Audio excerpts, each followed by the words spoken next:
ఆ కాంప్రమైజ్ ఈరోజు లేదు. నీకు మెరిట్ ఉందా, నువ్వు కాలేజీలో వెళ్తున్నావా, మంచి కాలేజ్ దొరుకుతుందా, పో, నువ్వు జాయిన్ అయిపోడు. నీకు ఫీజు గురించి నీ బాధ కాదు. నేను ఇమ్మీడియట్గా క్యాలిక్యులేట్ చేసి, సార్ సంవత్సరానికి 500 కోట్లు వాడి ఫీజులు మనం ఇవ్వాలంటే, మెరిట్లో ఇస్తే మనం ఫీజు రీయింబర్స్మెంట్ ఇవ్వాలి, సంవత్సరానికి 500 కోట్లు అదనంగా ఖర్చు పెట్టాల్సి ఉంది అంటే ఒకే మాట అన్నారు, అన్న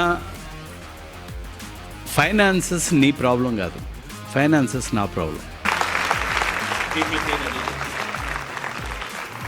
గ్రాస్ ఎన్రోల్మెంట్ రేషియో, ఈ రేషియో ఏంటంటే 18-23 సంవత్సరాల మధ్య ఉన్న యువతీ యువకులు ఎంతమంది కాలేజీల్లో ఉన్నారు, యూనివర్సిటీల్లో కాలేజీల్లో చదువుకుంటున్నారు, న్యూమరేటర్లో ఎంత టోటల్ పాపులేషన్ ఉంది డినామినేటర్లో.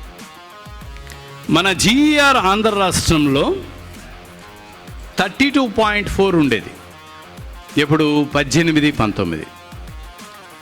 లాస్ట్ ఇయర్కి మనం ఎంతకు చేరుకున్నామంటే 37.2కి చేరుకున్నాం. 32 అంటే ప్రతి 100 మంది 18-23 వయసులో ఉన్న పిల్లల్లో ఇదివరకు 32 మంది మాత్రమే కాలేజీల్లో చేరితే లాస్ట్ ఇయర్కి 37 మంది కాలేజీల్లో చేరటం మనం చూసాం. Our GPI was 0.81 in 18-19. Gender parity index అంటాం. అంటే రమారమి, నాట్ ఎగ్జాక్ట్లీ దిస్, రమారమి 100 మంది అబ్బాయిలు కాలేజీలో చేరితే ఎంతమంది అమ్మాయిలు కాలేజీల్లో చేరుతున్నారు అనేది స్టేట్ స్టాటిస్టిక్స్ కాదు, all Indian survey of higher education statistics. ఈరోజు మన జీపీఏ ఎంతో తెలుసా? లాస్ట్ ఇయర్కి 0.94. ప్రతి 100 మంది అబ్బాయిలకి 94 మంది అమ్మాయిలు ఈ 3 సంవత్సరాల్లో గణనీయంగా పెరిగిపోయినారు. 100 మంది అబ్బాయిలకి 94 మంది అమ్మాయిలు చేరుతున్నారు.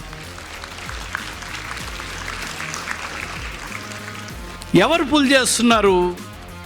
The schemes are pulling the students.